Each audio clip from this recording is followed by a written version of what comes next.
اعوذ باللہ من الشیطان الرجیم بسم اللہ الرحمن الرحیم۔ وراثت کے قوانین بیان ہو رہے تھے۔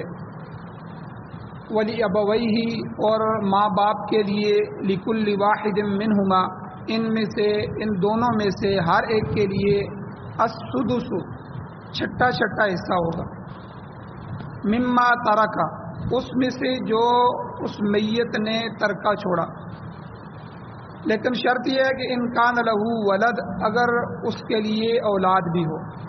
اگر میت کی اولاد ہے تو اولاد کے ہوتے ہوئے میت کے ماں باپ کو چھٹا حصہ ملے گا۔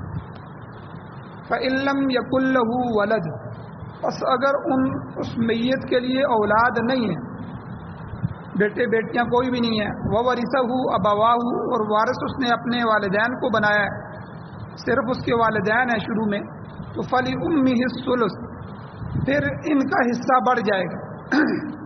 پھر چھٹا حصہ یعنی 6 لاکھ میں سے 1 لاکھ روپیہ نہیں، بلکہ فَلِأُمِّهِ الثُّلُث، پھر اس میت کی ماں کے لیے تیسرا حصہ ہوگا، ثلث ہوگا، تیسرا حصہ، وہ 3 حصے کیے جائیں تو 6 لاکھ میں سے 2 لاکھ روپیہ بن جاتے ہیں، تو تیسرا حصہ ماں کے لیے ہوگا، اور باقی جو 2 حصے بچ جائیں گے وہ باپ کے لیے ہو جائیں گے۔ اور تیسری صورت والدین کے لیے یہ ہے کہ فَإِن كَانَ لَهُ إِخْوَةٌ، اگر میت کے بھائی بھی ہیں، بیٹے اور بھائی، بیٹوں کا مسئلہ تو بیان ہو گیا، اگر بھائی ہیں تو پھر ماں کا حصہ اور کم ہو جائے گا۔ فَلِأُمِّهِ السُّدُسُ، پس اس میت کی ماں کے لیے چھٹا حصہ ہوگا، مِن بَعْدِ وَصِيَّةٍ یوصی بِهَا أَوْ دَیْنٍ، اس وصیت کے بعد جو میت نے وصیت کی ہے، او دین، یا قرضہ ادا کرنے کے بعد، وصیت لاگو کرنے کے بعد یا قرضہ ادا کرنے کے بعد یہ وراثت تقسیم کی جائے گی۔ اللہ کہتے ہیں آباؤکم و ابناؤکم، تمہارے والدین یا اور تمہارے بیٹے، لا تدرون، تم نہیں جانتے ہو کہ ایہم اقرب لکم نفعا، کہ تمہارے لیے ان میں سے کون نفع کے زیادہ قریب ہے، کون تمہیں زیادہ نفع دینے والا ہے۔ فریضۃ من اللہ، یہ اس سے اللہ کی طرف سے فرض کیے گئے ہیں، مقرر کیے گئے ہیں۔ ان اللہ کان علیما حکیما، بے شک اللہ تعالیٰ وہ علم والے ہیں اور حکمت والے ہیں۔ اور اگلی حصے میں آیت میں اللہ نے فرمایا وَلَكُمْ نِصْفُ مَا تَرَكَ أَزْوَاجُكُمْ، تمہارے لیے آدھا ہوگا وہ جو تمہاری بیویوں نے چھوڑا۔ اب خاوند بیوی فوت ہو جائے تو ایک دوسرے کو کیا حصہ ملے گا، اس کو اللہ بیان فرما رہے۔ پچھلے حصے میں والدین کا بیان فرمایا۔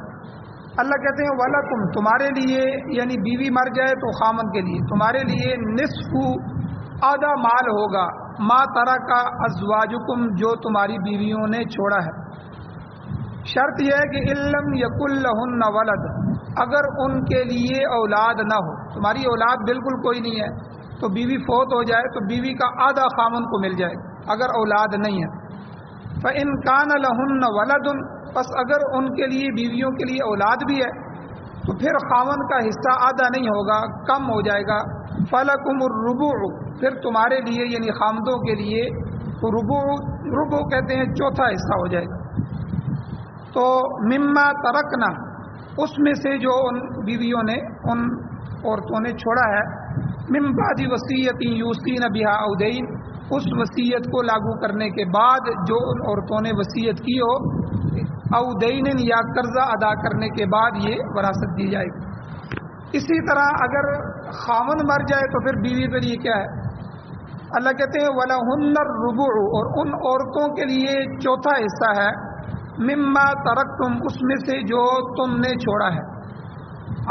ان لم یکن لکم ولد، اس صورت میں کہ اگر تمہاری اولاد نہ ہو، تمہارے لیے اولاد نہ ہو، تو اولاد نہ ہونے کی صورت میں خاوند مر جائے تو پھر چوتھا حصہ بیوی کو ملے گا وراثت کا۔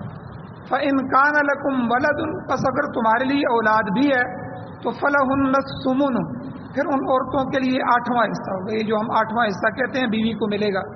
یہ مما ترکتم، اس میں سے جو تم نے چھوڑا ہے، من بعد وصیت توصون بہا او دین، اس وصیت کے بعد جو تم نے وصیت کی ہو، یا قرض ہے تو قرض ادا کرنے کے بعد یہ وراثت تقسیم کی جائے گی۔